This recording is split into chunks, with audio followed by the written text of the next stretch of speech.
Yeah, she's totally got this. Not a chance. And when she passes, she can join a tailgate party for some chicken, biscuits, fixins, and tea. I think I did really well. Yes. A big bow box?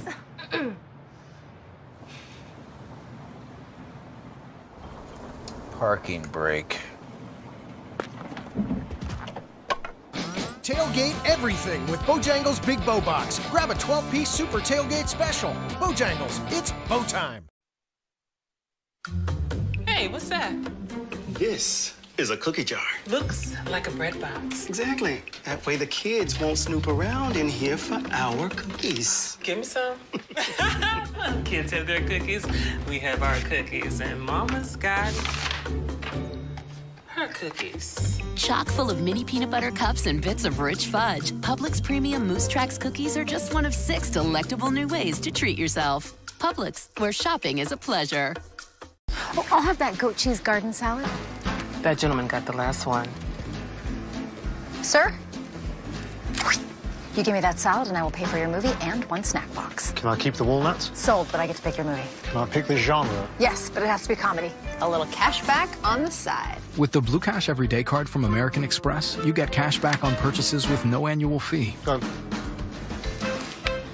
It's more than cash back. It's backed by the service and security. For those of you who just joined us, we were having some technical difficulties, but I had to hit the button, and I hit the button, and we're fine now. So we are interviewing Andre Minkins and Natasha Williams, both in the theater field. And Natasha, you go back to School of the Arts. Can you talk a little bit about your training at the School of the Arts? Sure. I'd love to.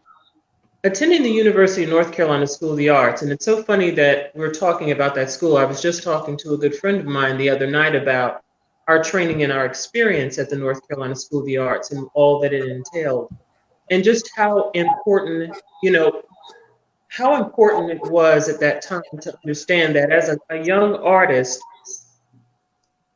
your mind, your filter, how you view becoming a theater artist is that it's so important to know that you are going to have access and you're going to learn about how to do everything. Because theater really truly is a foundation type of acting. And sometimes when you go out into the world and start to pursue your career, what you'll realize is that the work that you're given or you're offered isn't ever as weighty or as textured or as layered as far as plays versus theater, TV, and film. Right. So take advantage of that experience, that live interaction, that live connection with you and the audience, that visceral experience. Take full advantage of it, because on your journey, sometimes you may not ever have the opportunity to approach the work the way you would in theater. So it's a great foundation, and I think it's very important. I think it's imperative, if you're really serious about acting, to at least get some sort of theater training first. Paramount. Yeah, exactly. And Andre, University of North Carolina, Greensboro. That's where you hail from. Yeah. Yeah, it was a great experience. And again, it grew me up in so many ways that, I really advocate for anybody who's serious about this industry to find, somebody to mentor you. Even if you don't end up at a university, find somebody to be a mentor who has the training, so that you can at least understand if they push you, like Natasha is saying, if they push you in the training, coming out you will be a breeze, Yeah. So it was a situation where, we had to deal with being advocates and making sure that we got ours, sometimes being carded on campus because I'm a Black male trying to get onto a, predominantly white campus. Sometimes you have to, you have to say, okay, I belong here. And then the fact, though, that there are those moments where you understand where you have everybody on campus that you're probably going to deal with in life, every type of person, every culture, and you really get a chance to, to immerse yourself in that too. Yeah. And that's not to knock the HBCU experience, because I teach at one now, and I love that experience because it's different, but we do get a chance to really touch the lives of our students. Sometimes some of the students who may not have had all of the advantages that some other people have had growing up, but they still get the same training and they get the same love, that kind of love that says, hey, let's make this work, that kind of mama and them love, Yeah. Michelle.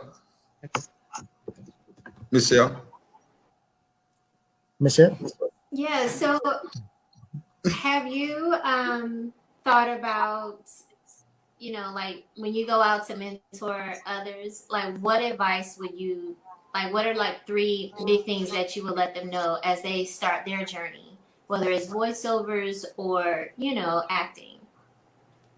Okay, thank you. That's a great question. The 3 things that I tend to try to share with young people who are pursuing the arts is to figure out your 5 innate gifts.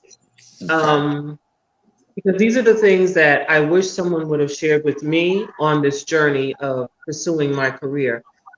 Because you're trained to be an actor and you're trained in the theater, you may go out into the world and think, well, first of all, I know I can act and I can act on the stage.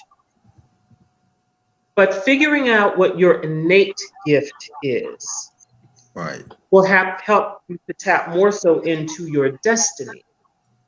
You have to feel like this is a journey, number one, but also figure out what are some of the things you could do, like you could do them in your sleep.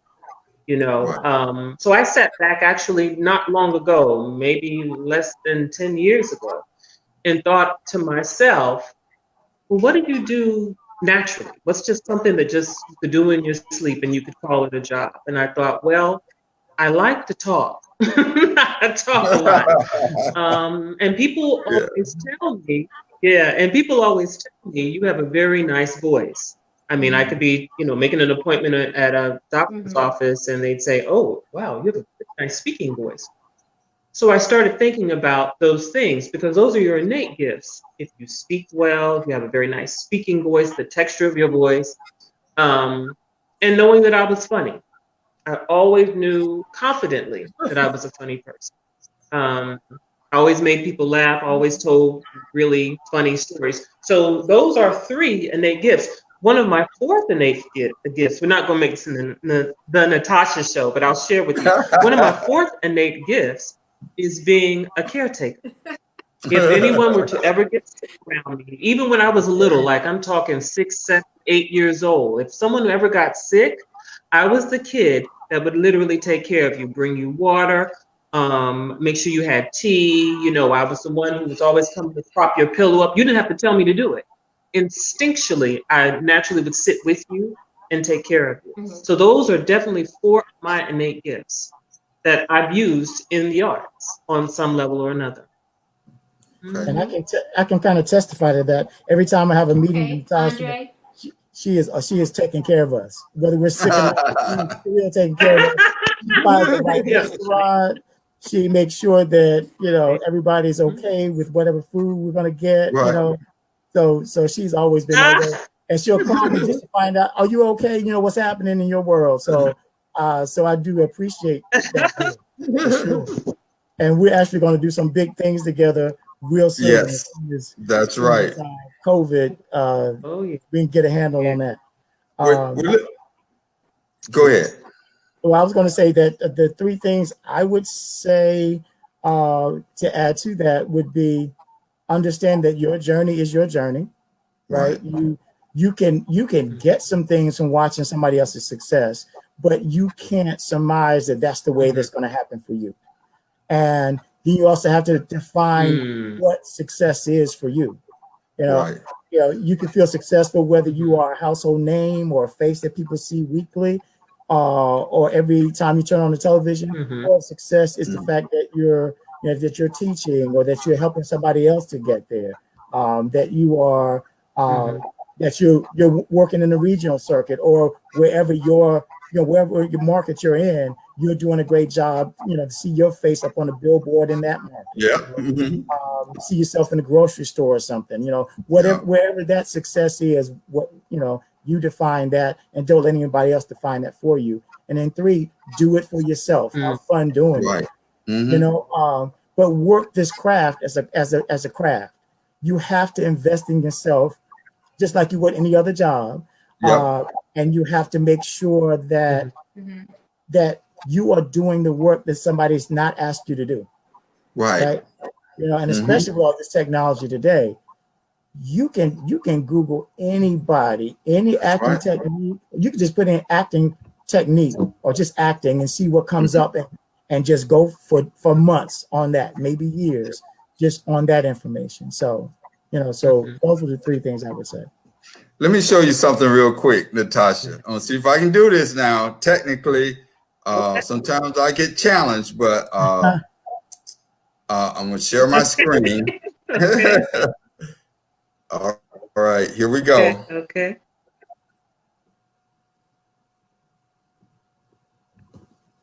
Can y'all hear it? Not yet. Can't hear it. There she is, Joe. She totally got this. Not a chance. And when she passes, she can join the tailgate party for some chicken, biscuits, fixins, and tea. It's freezing, so. I think I did really well. A big bow box? Oh, wow. But she left. This is so funny. Break. Tailgate everything with Bojangles Big Bow Box. Grab a 12-piece super tailgate special. Bojangles, it's bow time. Oh, Bojangles. for sharing that. Oh. So I just wanted folks to see that you enjoy what you do. So let me see if I can stop it. I stopped it. And she's playing the mother, right? I think it's so interesting how I've seen, quite a few of your commercials and you add a little comedy to it. Like, yes, she does. Are some that are serious, but you bring this extra life. Like, I saw the one when she was in the hair salon. Oh yeah, that one is a good one. With the rollers in it. Thank you. Thank you. Yeah, that one was about voting, or what was it? Was something you were supposed to run out and do? To get my flu shot, something like that. Right. Yeah. Reminding people to take the shot. Yeah.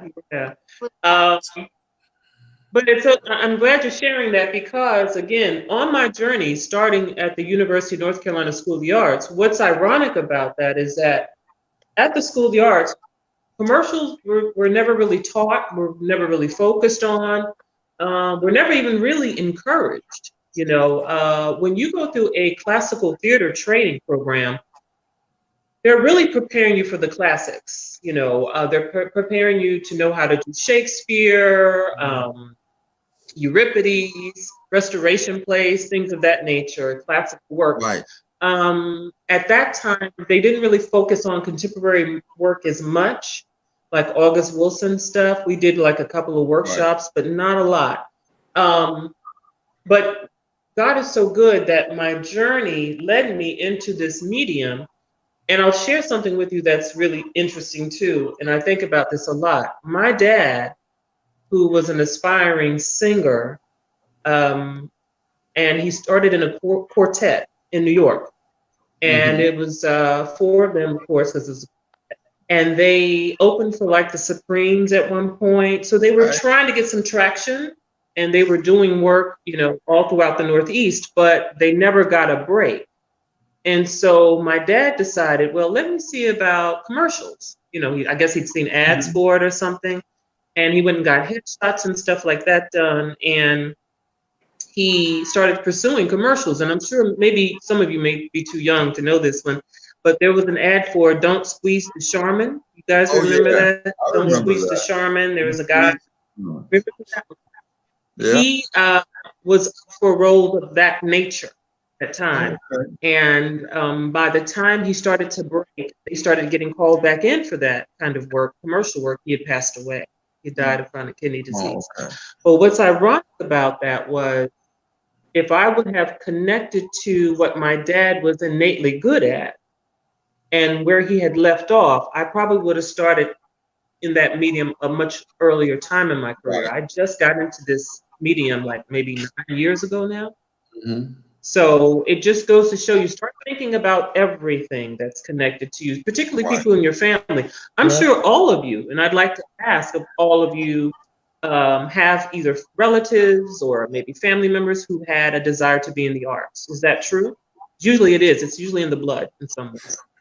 Well, not for me. I'm the first one. Yeah, I'm the first one. But that leads to a question that we need to talk about, that our fans really need to hear. People who want to be in this field, isn't it great to be in a field, love what you're doing, and get paid for it? That's what's so important that I tell my students all the time, that you need to work at what you do to be good at it. You know, it's not everybody see people on TV and then film and think, oh, I can do that. But there's a lot of training, there's a lot of work involved. Andre, speak to that, please. You're a teacher like I am. Yeah, I have been teaching long enough to see students, former students, come back and appreciate, the hard time I gave them, or if I decided, okay, a week before the show opens, we're switching, you're going to be the lead now, because you know all the lines, you know everybody's lines, and I need you to be the lead. I don't think I could do this. And so how come your first show, when you come back after you graduate, I'm glad you did that, because they did that to me, in the show I was in. They knew I knew all the lines. So at the last minute, they switched me to the lead. I said, I was preparing you before, and a lot of times as teachers, we're very intuitive, can be almost spiritual sometimes, because we prepare each individual students for that journey that they're going to take, not knowing sometimes that that's exactly what they're going to be dealing with. We just kind of feel it. And sometimes I just go with it, because I say, why am I treating this student like this? Well, 9 times out of 10, it's because this student needs that treatment. Needs to be pushed. For their life's journey. We're actually being used as an instrument to go ahead of what's happening in their life. I will say, ditto Natasha's story. My father was a singer as well, and he was in a band. They made a record, had an A and a B side. They opened up for the Isley Brothers back in the day, and but he did find that journey, that it was really hard to get a record deal, especially back then. A couple of white groups took their songs and made hits out of them, and they didn't really get a chance to do that. So so they kind of fell apart and started their own journeys in different ways. My dad had children, and then we, that whole thing took on another a whole picture for him. But he actually named me after his stage singing name, and I didn't know that until after he died. His stage name was Albert. Wow, ain't that something? So how else was I going to do anything else in life? And I tried so many other things. I mean, I was going to be a lawyer. Maybe I tried medical, and then theater kept coming back up. Television, film kept coming back up, and I was like, really? Is this really what I'm going to be doing? That's so exactly that does happen. Right.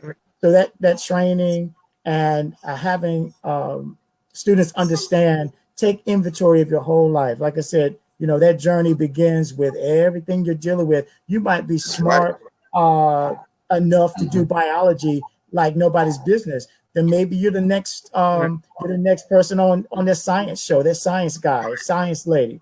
You might, whatever your strength is, you can incorporate that into your artistic journey. You might write a play about that field or that part of you that's really interesting, that you know a lot about, and do a one-person show, and then you're a star because of that. So there's all kinds of ways. And again, not being a household name doesn't mean that you're not successful. That's right. You asked me to send some stuff in. I thought about it. If I had access to my office, I could have sent in my wave cap picture back in the day. I did have. So I could have sent in a picture, being one of the first wave cap models in the country, and you know, that helped me to kind of see that my journey in this was, you know, was something that was going to be okay. You know, but teaching was something I really had more of a passion for as well. So. Right. Michelle, let's talk about the marketing side. You were into marketing. Talk to them about that branding and stuff like that. Michelle. And then before you do, Michelle, say that one more time. Before you do, it's a little delayed. I was asking you to talk about marketing yourself. I can't hear anything. Marketing. He was asking about marketing yourself, branding. Okay, let me take you back in, okay, and see if that helps. Technical difficulties. Yeah. Okay, is that better? Michelle, is that better? Well, let's. Okay, you hear me? Yeah, we hear you now. Yes. Yes. Okay. So what was your question again? I'm sorry. I was saying let's talk about marketing yourself and doing branding and stuff like that. That's a good question. Oh, okay. So when it comes to bringing yourself or putting yourself out there for people to find you, how can one get started? I mean, I know we have social media. Do you find social media working? Do you feel like it's more the face to face? You know, everything right now it's all on some platform on the internet, on social media. Do you find that beneficial, or do you think that, you know, with an individual wanting to brand themselves, should they go another route? Well, I will say, I think, because I know Natasha has a really good thing on branding, workshops she actually does. But I'll just say something very briefly about a lot of people want to know, how do I get discovered? How do I land that big deal, that commercial, that film? Really, again, it's going to vary. I would say, do not pay any money to have somebody say, I want to be your agent. Don't do that, because some people get so desperate to be seen that they actually go to these modeling agencies and pay, you know, $400, $700 to be in something, when really your agent is supposed to be the one finding, you know, jobs for you. And they make money off of what they get for you. So I would say, first of all, don't go out there in a local market, you know, paying for an agency. Secondly, I would say, find somebody that, you know, that can mentor you, because your journey, your walk in this in getting in may be really different than what you read about. And then, you know, there's still that thing where Atlanta, New York, and LA, all the places that you're going to, you know, have to invest in being, in order, if you want to get that big time job. If you you know, say that the only place you can do it is on television, major motion picture, and, you know, and Broadway, then those are the cities you're going to have to go to make sure, or at least be in contact with. Have some friends there or some family there that you're in touch with, not because you want something all of a sudden, but because you've developed this relationship, you know, and then you can, you know, when it's time, you can make that move. Networking at festivals. There are film festivals, there are theater festivals out there that if you want to go to and network, you can actually volunteer for some of these festivals so that you can end up meeting, because all these festivals bring in a celebrity of some type, or a producer or a director that's done some big things, and you can meet somebody there. You might not meet that big person, but you might meet that mentor that can lead you to 2 or 3, you know, nice opportunities. So, you know, so those are some of the things. And of course, social media, but, you know, social media is saturated, and yeah, you can make some money on it, but can you sustain a career off of, you know, some people have, you know, Issa Rae, you know, did her thing, but you really have to be so dedicated to it and so versed in it that this is an everyday thing. You can't just, you know, just dial it in. Right. Natasha, your branding. Yes. I agree wholeheartedly with what Professor Minkins mentioned, but I also think as well, as long as you try to stay as proactive as you can, because we're in a time now where people are creating their own vehicles more so than not. I mean, you think about someone like Tyler Perry, Right. and how he started with doing the plays, and the plays led him to owning his own studio and then doing TV and film. But technically, I think Tyler Perry is all of what, 6'5" or so. He would have been quite difficult to cast in most of the stuff that he has produced. But the reality is he was smart enough to think, if I create my own vehicle for whatever it is, on whatever, on whatever medium that I'm really trying to get into, you have a better advantage when you're proactive. Now with me, I advise this to students a lot when I lecture. Go to some, if you don't want to go that route alone, because trust me, I'm not really one for doing a lot of projects on my own either, but this is what I do believe I can do very well. I will go during lunchtime hours. I used to before the pandemic, of course. Go during lunchtime hours, be 1 or 2 o'clock. Go to some of the libraries while you're on campus of some of the universities, like Columbia in New York, the Columbia University. Around those areas, a lot of the kids hub around, like you'll see like some Asian American students sometimes, and they're like working on animation with their laptops, and they're working on a project, and maybe 2 students sitting in a coffee shop. True story. And I was like, oh, wow, that's really cool. What kind of project is that? And so he told me, and we engaged, and we started talking. There was a character that they needed a African-American voice for.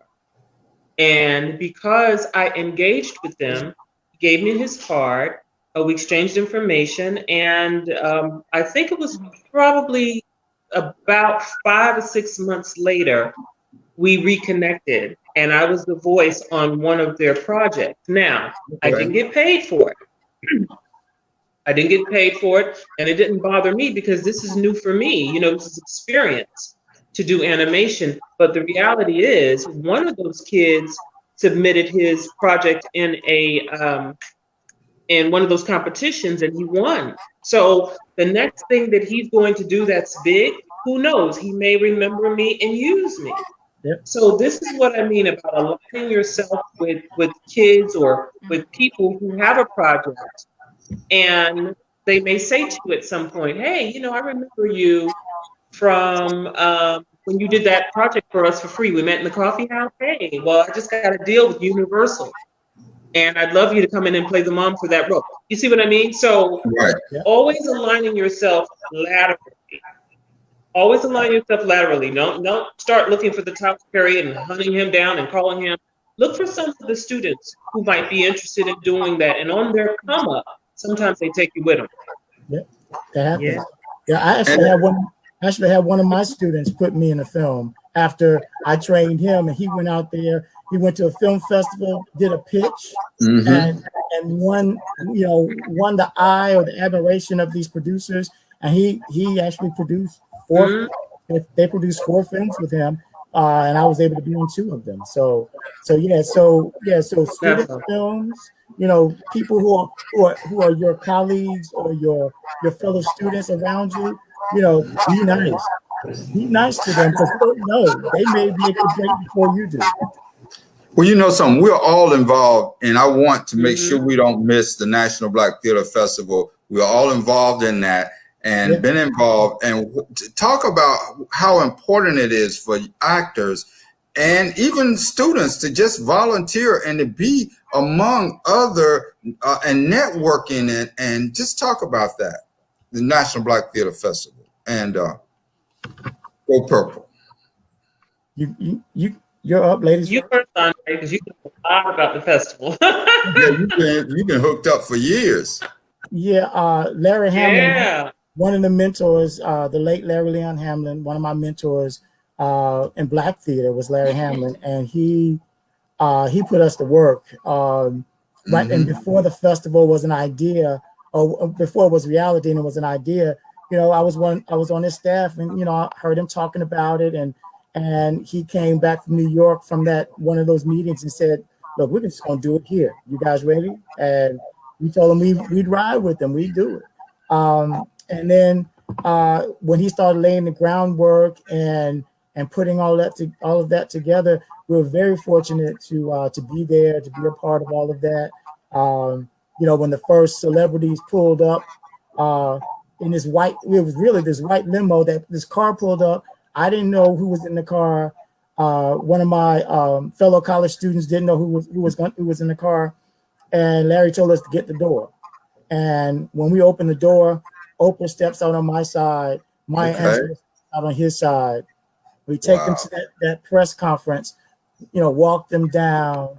Maya says, Larry, what are these two young men doing this evening? And I said, whatever you want, Maya. And there you have it. The rest is history. Maya said, we'd like these two gentlemen to accompany us this evening. So that evening, I'm at the play, after the gala, I'm at the play sitting between Oprah and Maya, and then that whole thing became, that whole thing became something that is, it's become huge, and it's become a staple in the theater community. Every year, I see somebody that I hadn't seen for a while, or I meet somebody new. Me too. The networking during the readings that take place. Yeah. You can come in and there's so many plays to be read. You can meet people. You can actually read in front of people or read with people that you have admired for years. I met August Wilson at the festival. And everybody that I've read about. Woody King Jr. I've met so many people at this festival. And it's been good networking because I can go to LA and New York and run into somebody and might get a meal, might go to a show that they're in, and then afterwards, we get a chance to hang out or something. But it's been a real good journey. I've gotten at least probably about 10 theater jobs over the years directly from the festival. Wow. Just because I was there, and there were so many other job opportunities and possibilities, by just being at the festival, anywhere from teaching to doing workshops to going to New York or LA and having somebody that can mentor you while you're there, or at least, tell you to keep your chin up, and nothing else, so it's been those festivals have been awesome. I've been able to also consult with other people to help with their theater festivals in places like Atlanta, DC, Tampa. So yeah, that's been almost as much a part of my life as teaching, actually. Right. Tasha? I like that.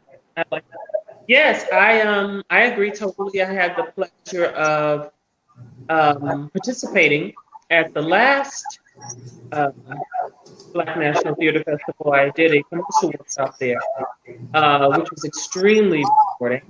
I had the pleasure of meeting Professor Minkins there, among quite a few others.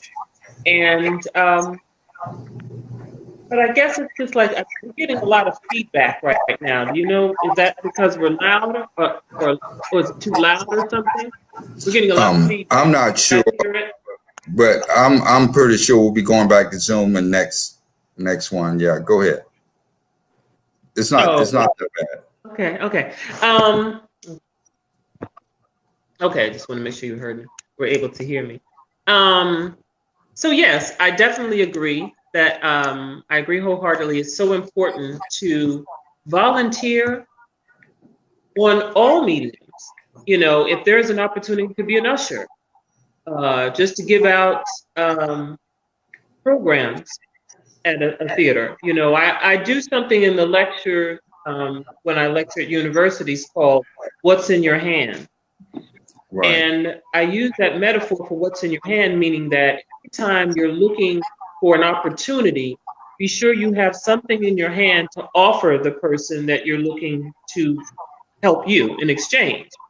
A good case in point was I had a friend, which is a true story, who was pursuing a career in theater, but he could never get past the hump of doing theater, which was a little on the level of like black box, like lower end theater, which may pay you like $100 for the 5 weeks that you're doing it.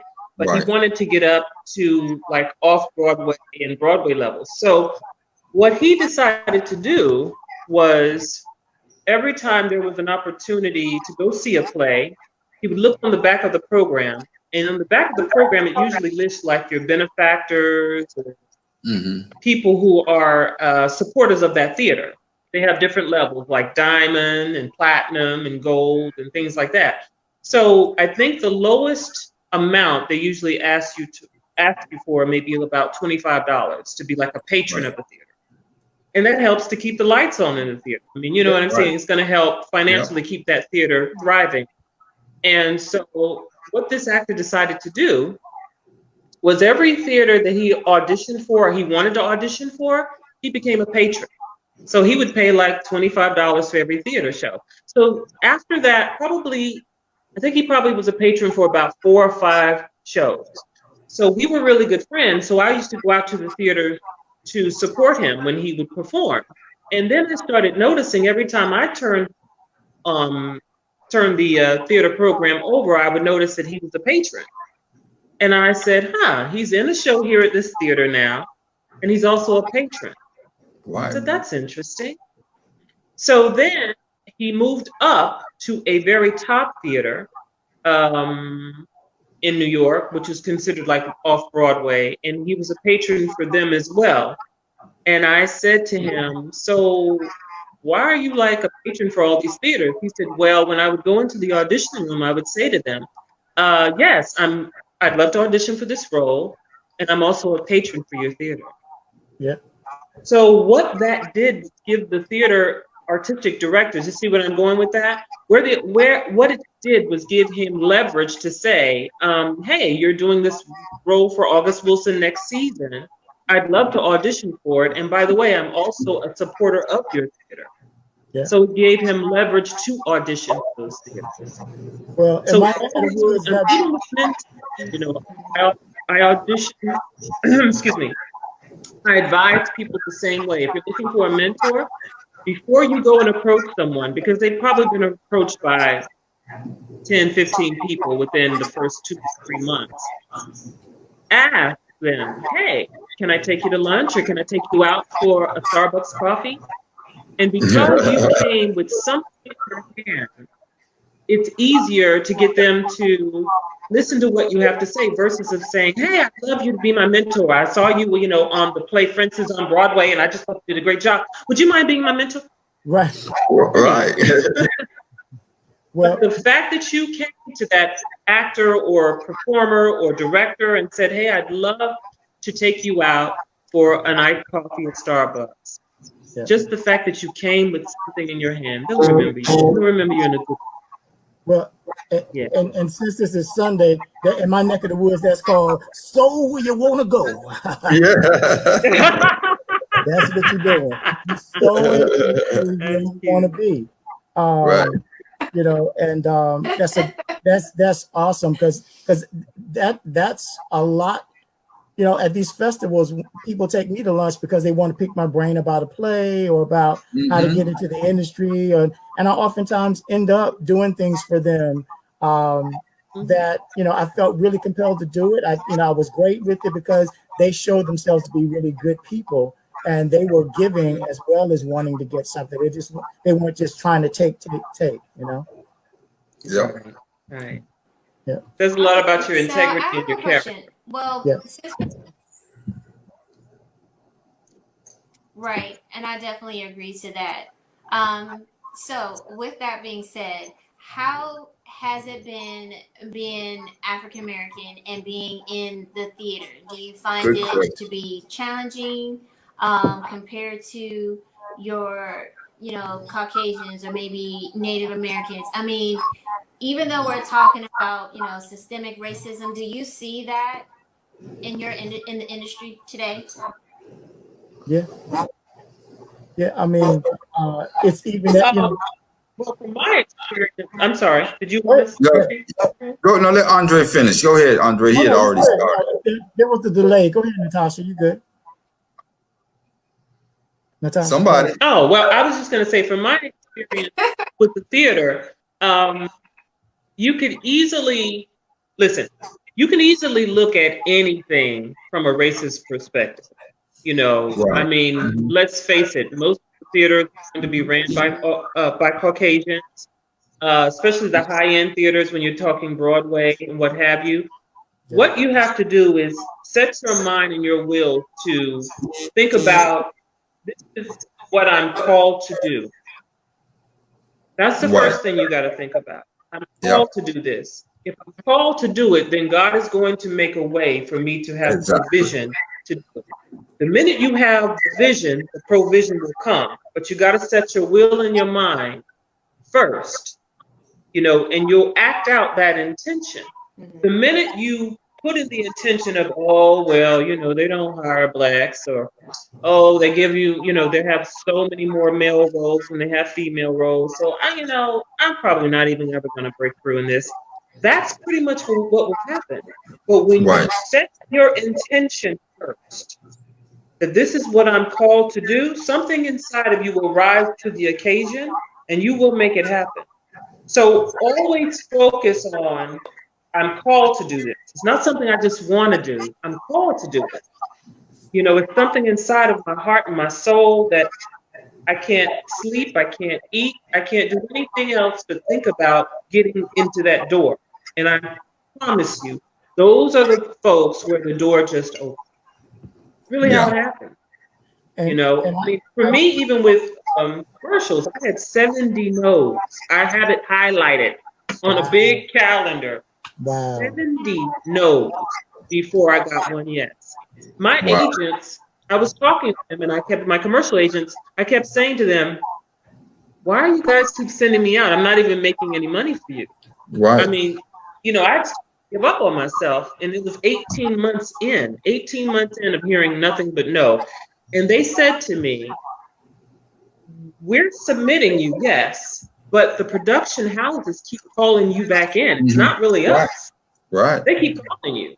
So whatever you're doing in the room, just keep doing it. Eventually you're gonna get a break. And I was like, really? But I'm not making you any money. They said, don't worry about it. They keep calling, you just keep doing what you're doing. Somebody's gonna give you a break. And that's what happened. So, and because I really believed that I could do it, I was like, I just need to just keep trying, because I like it. Even though they keep rejecting me, I was like, it's something about it I like. It's fun to me, you know. I have a childlike spirit, so I really believe that you have to have the wonderment of a child. You know what I mean? Mm-hmm. You know, that feeling that children are just like, they're undeniable. Some kids, they just like, they'll force their way in. You have to have that. You have to have that childlike spirit, no matter what you're doing. Never it. And you know, and that's great, because that's the way you survive it. That's the way you look past what, you know, you could look at and say, oh yeah, they just really are doing me wrong. You look past it and keep your childlike wonder, keep your joy. You'll be fine.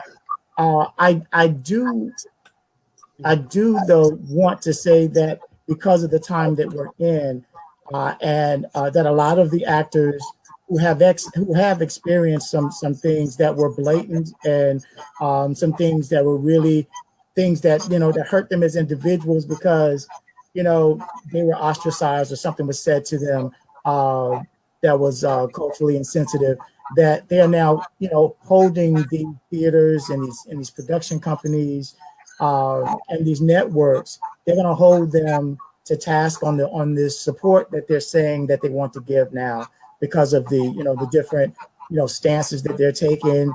That, you know, they have this, you know, blurb saying that they are in support of Black Lives Matter. I think that as long as that continues to be something that we can dialogue about and talk about some of the things that are obvious, or some of the things that may not be obvious to them, but is obvious to those of us who are in the field, hopefully that will continue, and we will actually have some real major breakthroughs.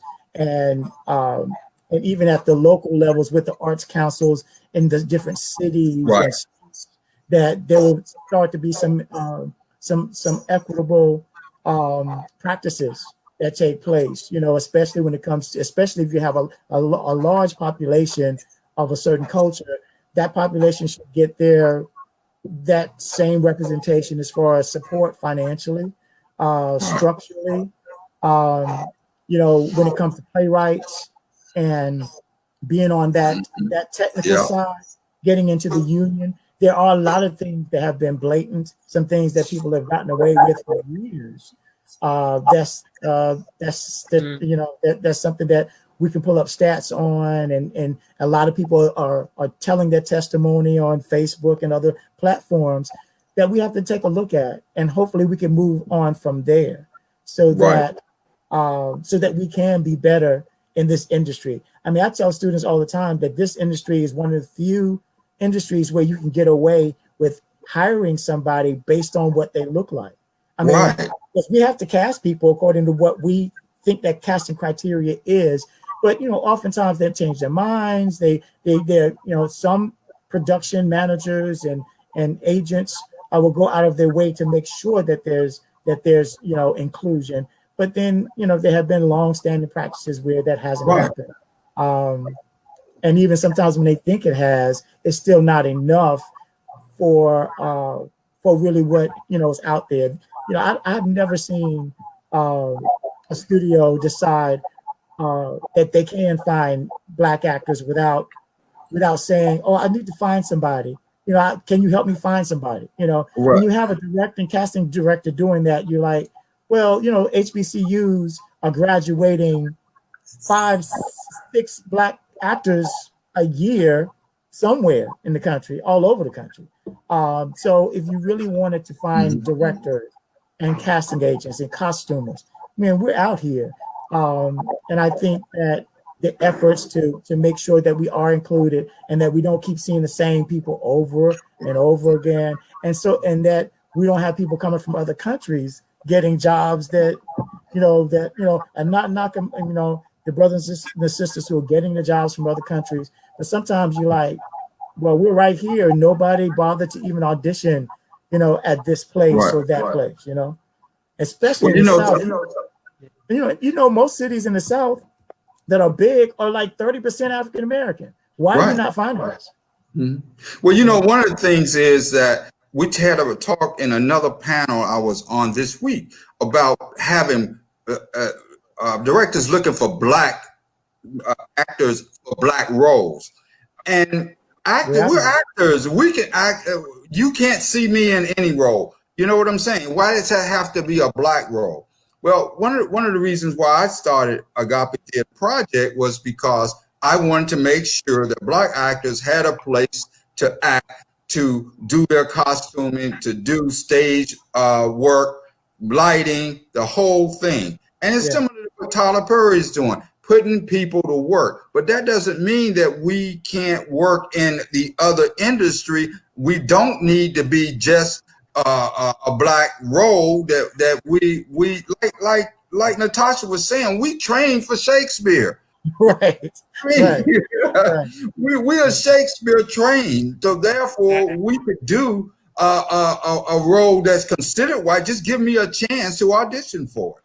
So and like artistic directors at some of these theaters that are out here, they're only, you know, they have only been a couple African Americans who have been in charge or artistic directors of some of these theaters that are getting state and federal dollars.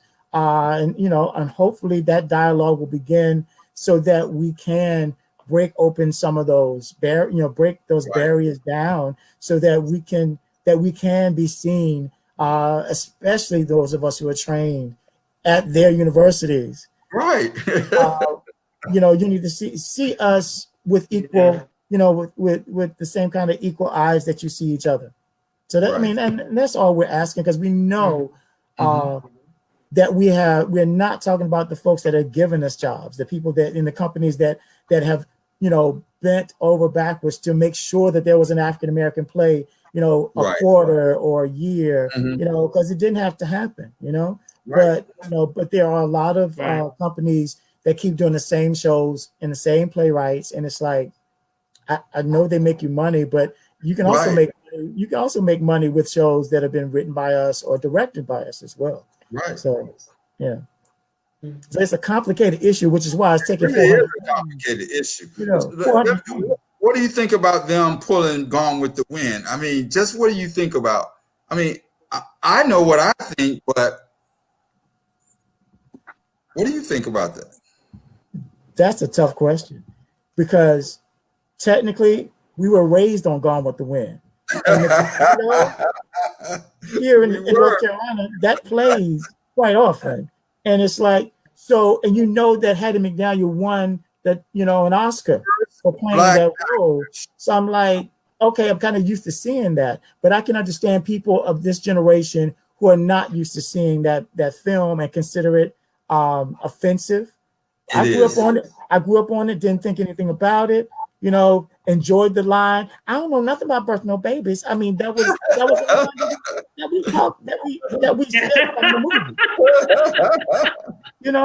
So I get it though, and that now we're in a new day that we have to think about those things, because that's how we fall asleep sometimes and accept some of the things that we probably shouldn't be accepting. So Michelle, we got to wrap this up. You got any final thoughts? Guys, you got any final thoughts? I appreciate you, brother, and the work that you're doing. Final thoughts. No, I think that, this has been very informative. I know there are some individuals that are, making this comment in the comment box on live. I appreciate both of you, Andre and Natasha, and of course you two, Ken, to give some insight to those that are out there and that are, inspiring to do more in their, in their journey in acting, whether it's acting, voiceover, or just even being behind the scenes, to know how to bring it all together. Yeah. And for people who don't know that it's a lot of work, it's a lot of work, so don't walk into this industry if you're just new to it thinking that you got it and you just you did one show and you're a star. It's like, it's so much more to do, so much training. That takes away from the confidence. I got this. I want you to have it, but I want you to have it, but also understand that there's more to get, Right, exactly. We love the confidence, just have to also make sure that everybody's thoughtful and mindful about and respectful of the work that has to be done for you to really be good at this, And you can't be afraid to be in the bottom ring and to move up in the world. The more you are around theater, you might just be a hand today, but tomorrow you might be moved up to props. The next day you're moved up to working with the costume, and then next thing you know, you're working with lighting. And then when you get your break to be on stage, you better be ready, like Andre said. I said, do you have a monologue? Oh yeah, I got a monologue. I've been keeping this one for, so you got to be ready. So this field is like that. And as a teacher, I tried it. They said, Professor Hinton, you have so much passion. Yes, I have passion. I have passion. You gotta love it. Yeah. Love what I do. You know what I'm saying? Yeah. And you know what, Professor Hinton, I will say this about you, but people may not know. When you get a chance to see Professor Hinton on stage, when you get to see him perform, see, it's one thing that you teach acting, but when you innately have the gift to act, like it's in your blood to really perform the way you do, I'm telling you, I fly in from New York. He'll tell you, I will fly in to see him do anything, anytime. He's so committed to the craft of being an actor himself. Right. So it's one thing to teach it. It's one thing to respect the medium of theater, but it's another thing to actually be an innate actor, like have that gift, and he has it. And I always say, honey, you ever decide to come to New York, it's going to be a totally different thing for you, because you would really, really do well in the theater in New York. You're really exceptional.